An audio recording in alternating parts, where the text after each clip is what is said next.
8 decisões para mudar a vida. É interessante que é um processo, né? É um processo que a gente vai viver a nossa vida terrena o tempo todo, não é?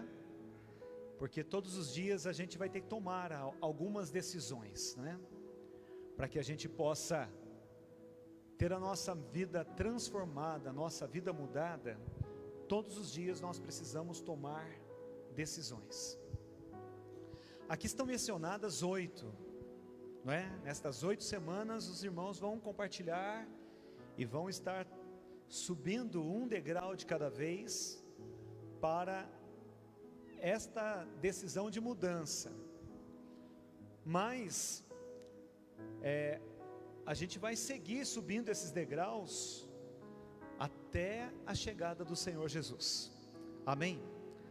Mas a principal decisão você já tomou: ter um único Deus, ter a Jesus como seu único Senhor e Salvador, e ter o Espírito Santo habitando em você. Você é selado para a eternidade, amém? Esta é a decisão que define todas as outras, não é? Porque a gente só vai caminhar nestas decisões que nós estamos aprendendo, que nós estamos seguindo aqui nestas semanas. Todas essas decisões só são possíveis a partir da primeira. Nós temos um único Deus, o Criador do céu e da terra, que nos deu o seu Filho Jesus para a salvação e para a remissão dos nossos pecados, e derramou sobre nós o seu Espírito, que fomos selados para o dia da redenção. E se assim permanecermos, nós conseguiremos dar todos os passos necessários para a mudança na nossa vida, amém? Mas vamos lá. 1 Samuel capítulo 17, versículo 45. Disse Davi ao filisteu: tu vens a mim com espada e com lança e com escudo, mas eu venho contra ti em nome do Senhor dos exércitos, a quem tens afrontado. Hoje mesmo o Senhor te entregará na minha mão, te ferirei, te tirarei a cabeça, e os cadáveres do acampamento dos filisteus, e os cadáveres do acampamento dos filisteus darei, hoje mesmo, às aves dos céus, e às bestas da terra, e toda a terra saberá que há Deus em Israel. Saberá toda esta comunidade que o Senhor dá a vitória, não com espada ou com lança, pois do Senhor é a guerra, e Ele vos entregará nas nossas mãos, amém? Feche os olhos. Espírito Santo, estamos novamente aqui na sua dispensação. Precisamos da tua graça mais uma vez, como todos os dias, mas que esta palavra, que é viva, eficaz, mais cortante do que uma espada de 2 gumes, capaz de penetrar a divisão da alma e do espírito, que ela venha, Deus, hoje nos atingir, promovendo transformação, mudança na nossa vida, ao ponto de não deixarmos este lugar sem que o teu propósito aqui para nós hoje se cumpra, no nome de Jesus, aleluia, amém, queridos. Bom, a decisão que você precisa tomar hoje é confiar em Deus, amém? Esta é a decisão que você deve tomar aqui nessa noite. Eu gosto muito desta passagem de Davi e Golias, para falar sobre confiança. Então, vamos pensar um pouquinho aqui na vida de Davi. Quem era Davi nesse momento da história, né? Já era um adolescente, já tinha seus 16 anos, um pouquinho mais novo do que eu, do que você só, não é verdade? Quase na idade da Giovana, está completando 12 anos hoje, né, Gi? Já deu os parabéns. Então, ele era um adolescente, ele já havia sido chamado pelo Senhor, ele já havia sido separado pelo Senhor para se tornar rei sobre Israel. Porém, mesmo depois de ter sido ungido pelo Senhor através do profeta Samuel para ser rei sobre Israel, ele não assumiu o trono, ele continuou cuidando das ovelhas de seu pai. Então ele se manteve ali diante de Deus, tomou posse da promessa. Ele sabia que aquela palavra algum dia iria se cumprir. Ele não conhecia o tempo, não sabia a hora, mas sabia que aquela promessa iria cumprir-se na sua vida, e ele permaneceu na promessa, cuidando das ovelhas de seu pai, livrando as ovelhas de seu pai dos perigos que estavam ali ao redor. Quando um leão vinha tragar as ovelhas, ele lutava contra o leão. Quando um urso vinha tragar as ovelhas de seu pai, ele lutava contra o urso. E assim ele seguiu a sua vida, a sua rotina, até que chegamos nesse momento da história. Os filisteus estavam desafiando o povo de Israel numa guerra, e o campeão dos filisteus, o homem mais forte, o principal guerreiro dos filisteus, estava diante do exército de Israel, provocando o exército, para que apenas um daquele exército viesse lutar contra ele. Davi foi enviado por seu pai até o campo de batalha, para ver como estavam seus irmãos. Quando ele chegou lá, ele ouviu aquele filisteu provocando o povo de Israel, o exército de Israel. Ele ficou indignado, porque até aquele momento ninguém havia se manifestado no sentido de aceitar o desafio daquele gigante. Ele procura então o rei, para que ele então se colocasse. Ele estava ali se colocando como um voluntário para lutar contra aquele gigante. O rei não consegue convencê-lo a não fazer isso, e permite que ele vá então diante do gigante para a luta. Quando eu penso em Davi, eu penso num rapaz que não está contaminado. Como assim não está contaminado? A imaturidade dele não fazia ele olhar para aquele gigante como um gigante. A imaturidade dele, a simplicidade, a pureza do coração de Davi, fazia com que ele olhasse para aquele gigante e dissesse: quem ele pensa que é? Não é? Quem ele pensa que é, para falar assim do exército do Deus vivo? Ele não sabe com quem está mexendo? Não é?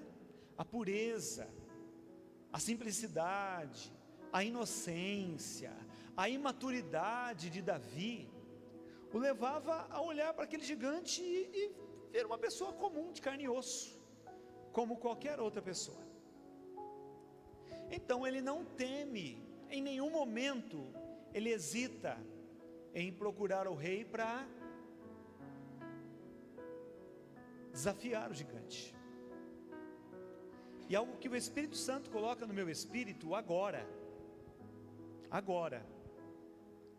é que algo que nos impede de confiar em Deus é perder a pureza.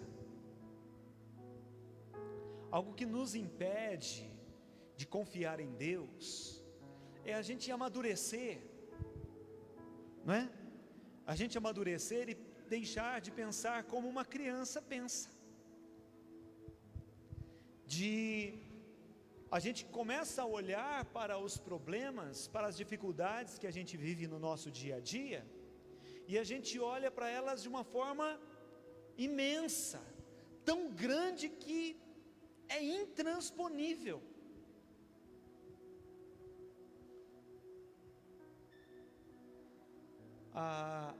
A Sofia, né? Ela fala demais, né? Conversa bastante Sofia, minha filha, de 8 anos, né? Ela conversa bastante comigo e às vezes ela começa a falar algumas coisas assim, eu falo, você não tem problema, né? Ela fala, eu não.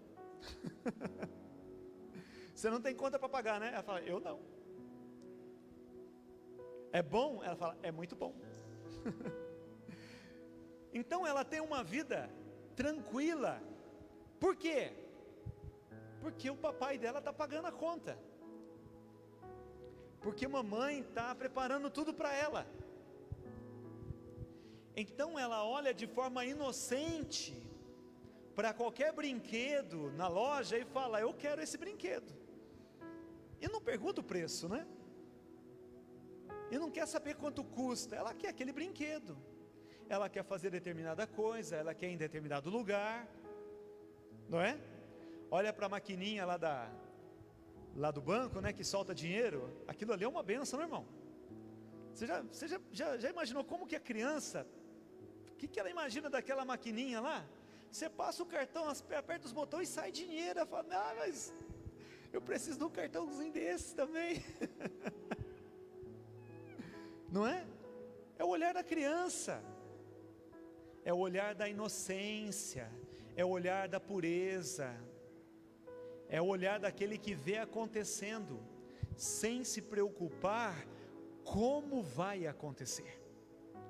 Ela só sabe que vai acontecer. Assim, Davi, ele foi para o campo de batalha naquele dia. Ele não sabia como ia acontecer. Mas uma coisa ele sabia: naquele dia mesmo, o Senhor entregaria aquele gigante na sua mão. Ele foi preparado para a guerra? Não foi, irmão. É claro que eu vou conjecturar aqui, mas ele estava com um brinquedo no bolso, né? Ainda que a funda ela seja usada também como uma arma de guerra, mas vou conjecturar que ele estava ali com o estilingue no bolso. A ideia dele era matar passarinho, não é matar gigante, irmão.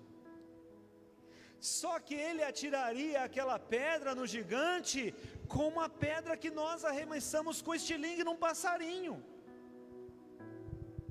com a mesma força, com a mesma habilidade, com o mesmo conhecimento, que a gente atira uma pedra numa mangueira para derrubar a manga, é que ele imaginava que ele ia derrubar um gigante. Enquanto aquele gigante esbravejava, xingava e falava, ele abaixava e pegava as pedrinhas e punha no bolso. Esse gigante aí não sabe o que está falando. E quando o gigante então vem para cima dele para tentar matá-lo, o que ele faz, irmão? Atira a pedra. Ele só atirou a pedra. E o que aconteceu? A pedra foi direto ao alvo. Por que foi direto ao alvo? Porque estava junto com ele o Senhor dos exércitos. Então, isso não está aqui nem no esboço, mas algo que o Espírito Santo fala no meu coração, é que nós precisamos recuperar a inocência. A gente precisa olhar para as circunstâncias da nossa vida como uma criança olha, sabendo que o papai e que a mamãe vai dar um jeito na situação, sabendo que de alguma forma a gente vai rebolar para comprar aquele brinquedo que a criança quer. Nem que isso tenha que ficar para o Natal, para dar tempo de guardar o dinheirinho, né? A gente vai fazer, porque está no coração do pai o desejo de satisfazer o coração do filho. Amém? Qual outra coisa que pode nos impedir de confiar em Deus? Medo gerado pela religiosidade. Vamos lá. Quantos dias de campanha você precisa fazer para receber a bênção de Deus? Uma corrente de 7 dias é suficiente? Ou tem que ser uma novena? Quantos dias, irmãos? A religiosidade às vezes nos impõe esta circunstância, né? Eu preciso cumprir aquele determinado voto para que eu possa ser abençoado. Mas no 4º dia do voto, irmão, o pneu do carro furou no caminho, ou você teve um problema, você não pôde vir na igreja, e aí você põe a mão na cabeça e fala o quê? Perdi a bênção. Quantos dias são necessários, irmãos, para receber o milagre? Quantos dias são necessários para você alcançar uma bênção? Nem um dia. Basta crer, basta só confiar. Amém? Basta só confiar. E vamos dizer, a bênção que você, ou aquilo que você tem colocado diante de Deus, que você tem buscado para vamos dizer, para satisfazer-se, pode não ser alcançado nem em um ano, irmão. Por que não? Porque Deus tem um tempo determinado para todas as coisas, e não é o tempo determinado por mim ou por você. Mas se você confia, descansa, vai se cumprir. Amém? O que diz Jeremias 29? Eu bem sei os pensamentos que tenho a respeito de vós, pensamentos de paz e não de mal, para vos dar o quê? O fim que você deseja. Amém? O fim não é o que Deus deseja, o fim é o que eu e você desejamos. Amém? Mas o que eu desejo pode prejudicar o que Deus deseja? Não acredito que possa. Ele vai dar um jeito de encaixar também aquilo que nós desejamos no propósito. Amém, irmãos? Amém? Basta confiar, basta crer. Amém? Jesus, Ele nos deu uma palavra, eu acho interessante essa palavra. Ele disse assim, presta atenção: tudo o que pedirdes em meu nome, crendo, o que vai acontecer? Recebereis. Amém? Jesus não condiciona a vontade de Deus, Jesus condiciona a nossa confiança. Amém? A nossa confiança. Agora, quanto tempo vai levar para isso acontecer? Aí é outra história. Existem planos de curto, médio e longo prazo. E no prazo determinado, no prazo que nós estivermos preparados, vai acontecer. Amém? Você precisa então fazer o quê? Confiar. Outra coisa que pode te impedir de confiar em Deus: o pessimismo. Se você começa a olhar à volta e falar, nossa, está difícil, meu Deus, hein? Olha que situação, olha que crise, olha a inflação, hein? Meu Deus, tudo está caro. Irmão, sempre foi caro. A gente diz que o brasileiro, né? Como é que é? O brasileiro nunca desiste, é isso, Tailândia? Por que isso, irmão? Olha, eu nasci em 73, né, mamãe? Eu nunca vi o Brasil fora de crise, irmão. Apesar de eu ter só 22 anos, tendo nascido em 73, né, eu sou bom de conta, eu nunca vi o Brasil fora de crise, ao longo desses 22 anos. E o que eu falo para você? Daqui 10 anos, o Brasil estará ainda em crise, e daqui 30, se Jesus não voltar, vai ter crise, irmão. Se você for esperar a crise passar para a sua vida melhorar, você não vai ver o milagre acontecer. Mas para aquele que confia em Deus, o milagre pode acontecer agora. O nosso tempo não é Cronos, o nosso tempo é Kairos, e Deus, o seu tempo determinado, já nos deu a vitória. Ele não nos dará a vitória amanhã, Ele já nos deu a vitória ontem. Amém? Sabe esse negócio de você falar assim, é para ontem? Irmão, você está atrasado. Jesus já liberou essa bênção há 2000 anos. Você está atrasado, não é para ontem não. O que você precisa? Apenas confiar. Amém? Outra coisa, a frustração, ou a decepção.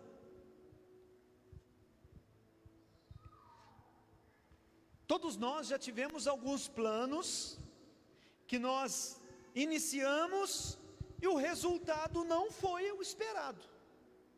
Verdade ou mentira? Todos nós.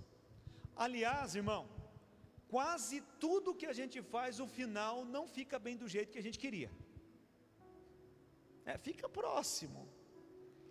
Mas a gente fala assim, mas poderia ter ficado melhor. Não é? Mas muitas pessoas, porque não deu certo aquilo, acham que todas as outras também não vão dar certo. Se Deus estivesse comigo, isso não teria acontecido. Se Deus fosse de fato o meu Deus. Agora me lembrei de Gideão, né? Malhando o trigo no lagar, o anjo chega nele lá e fala, homem valente. Aí ele fala, se o Senhor fosse conosco, isso não estaria acontecendo.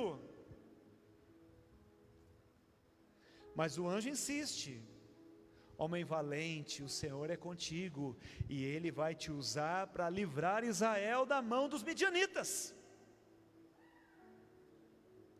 Da mesma forma é com você, irmão.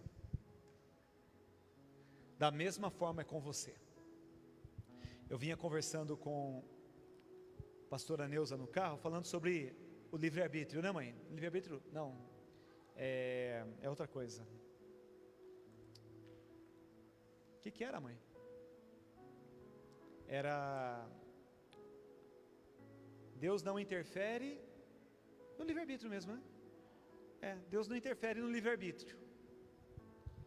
Então, Deus, a gente pede algo para Ele.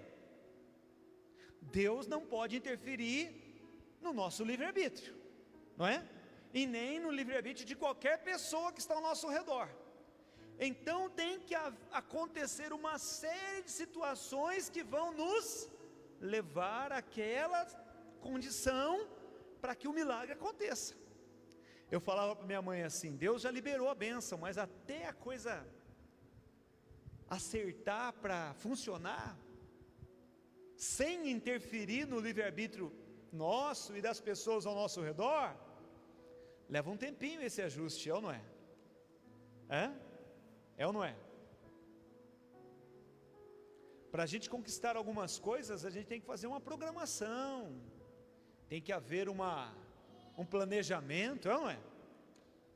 E aí depois de algum tempo a gente alcança. E assim acontece também com Deus.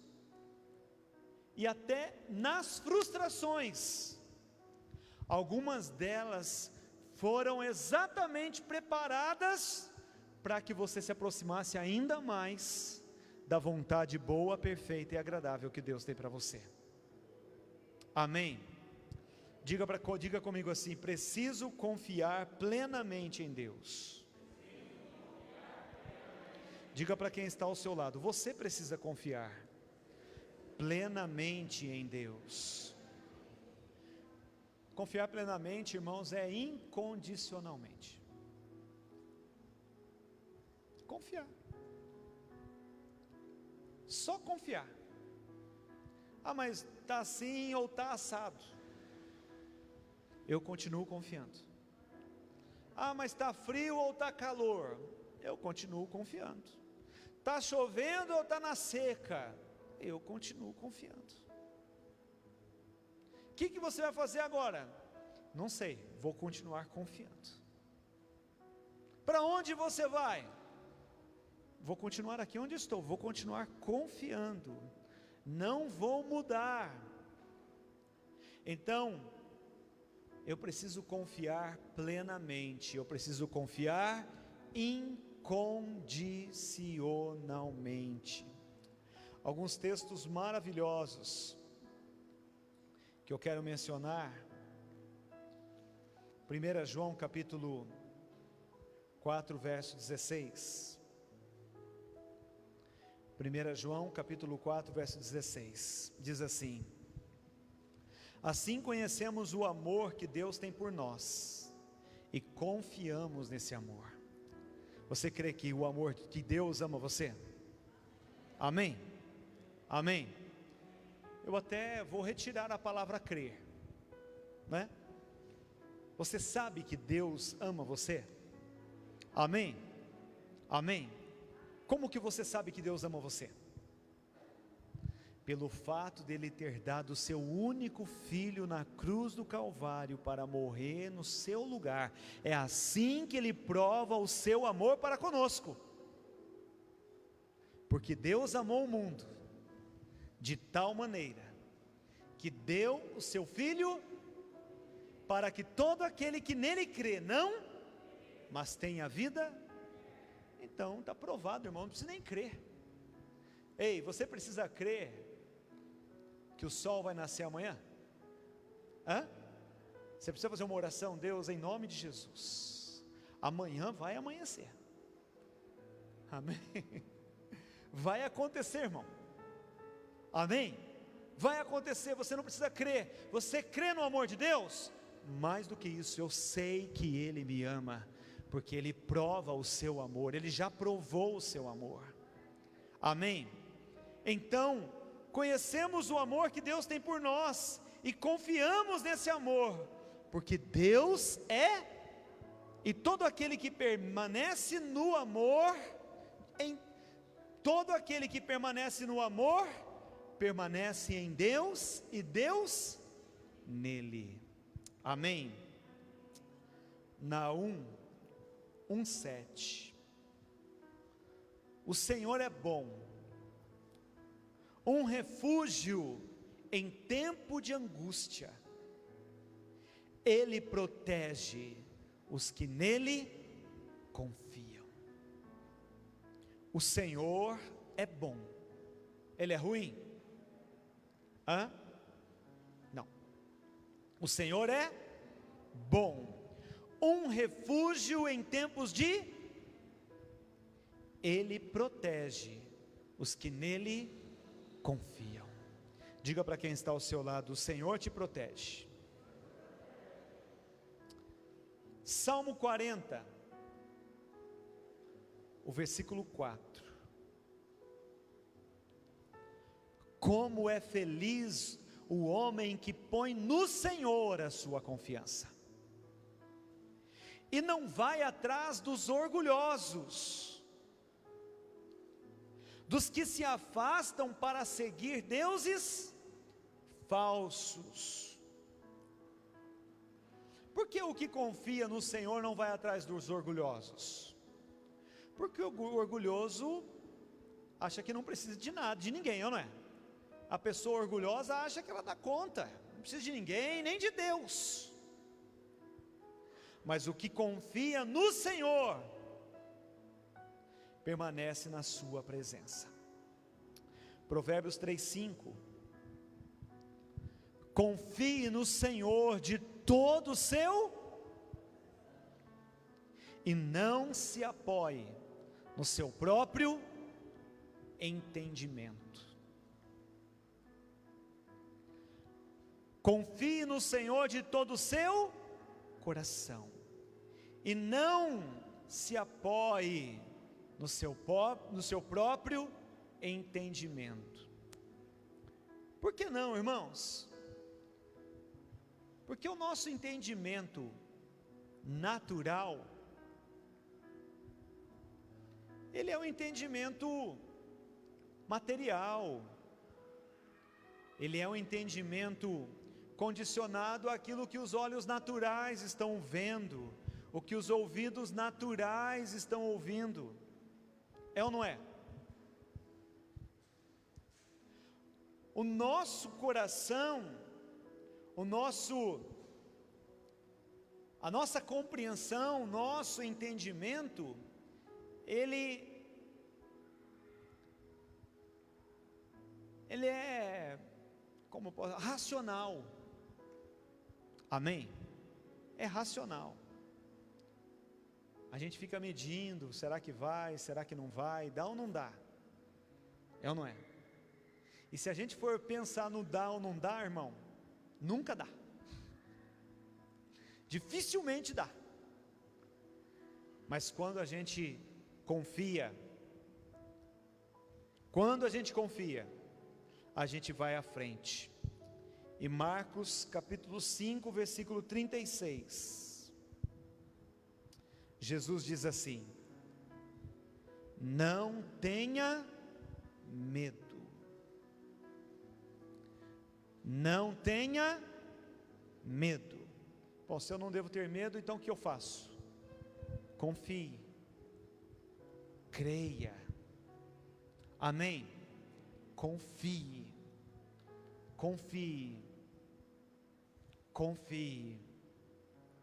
não mude a posição do seu coração.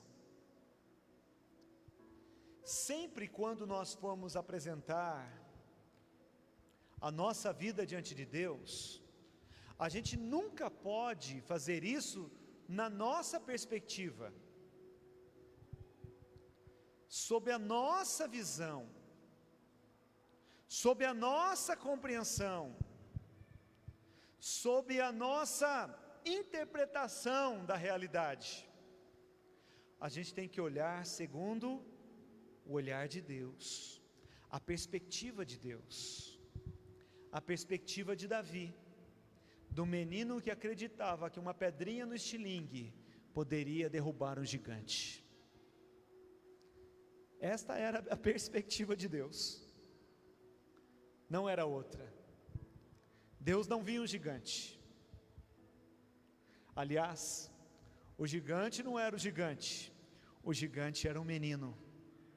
Amém? A perspectiva de Deus não é o seu problema, a perspectiva de Deus é você mesmo. A perspectiva de Deus não é o seu projeto, a perspectiva de Deus é você mesmo. E Ele olhando para você, e olhando o poder que dele pode ser liberado sobre você, Ele sabe o que vai acontecer. Amém? Fique de pé no seu lugar por um instante, por favor. Feche seus olhos.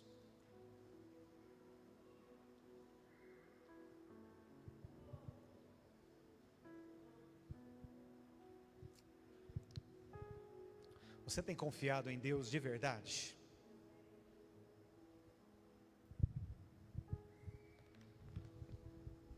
Ou talvez você tenha confiado parcialmente, em parte, pela metade, um pouquinho. Eu creio que a sua decisão hoje, por confiar em Deus, vai além de você confiar, de você crer que você vai para o céu. Você sabe que você vai para o céu, não porque você merece, não é verdade? Mas você sabe que você vai para o céu porque na cruz o preço foi pago. Você foi comprado, você pertence a Deus, então, claro que você vai para o céu. Mas você pode hoje decidir confiar que aqui nesta terra, você não vai viver o céu aqui na terra, porque o céu é imensuravelmente melhor do que a terra em todos os aspectos. Mas você pode confiar que Deus vai cuidar de você e da sua família durante todo o tempo de vida que vocês estiverem aqui nesta terra. Que Ele vai cuidar e vai dar o melhor para você e para sua casa, em todo o tempo, incondicionalmente, como é a sua salvação, sem que você mereça, como você não merece a salvação. Ele fará isso apenas porque Ele ama você. Você é capaz de confiar no amor desse Pai? Que ainda que você tenha sonhos fantasiosos, quantas vezes a gente gastou dinheiro com o filho em bobagem, né? Comprou o brinquedo hoje, amanhã já não tem mais o brinquedo, quebrou. Mas não foi gostoso comprar do mesmo jeito? A gente fica bravo, né? Mas foi gostoso. Durou pouco, mas valeu a pena. Eu gosto muito do trecho que Jesus diz: se vocês que são maus sabem fazer coisas boas aos vossos filhos, quanto mais o vosso Pai que está no céu, Ele vos dará todas estas coisas. Você pode confiar? Então levante as suas mãos para o céu.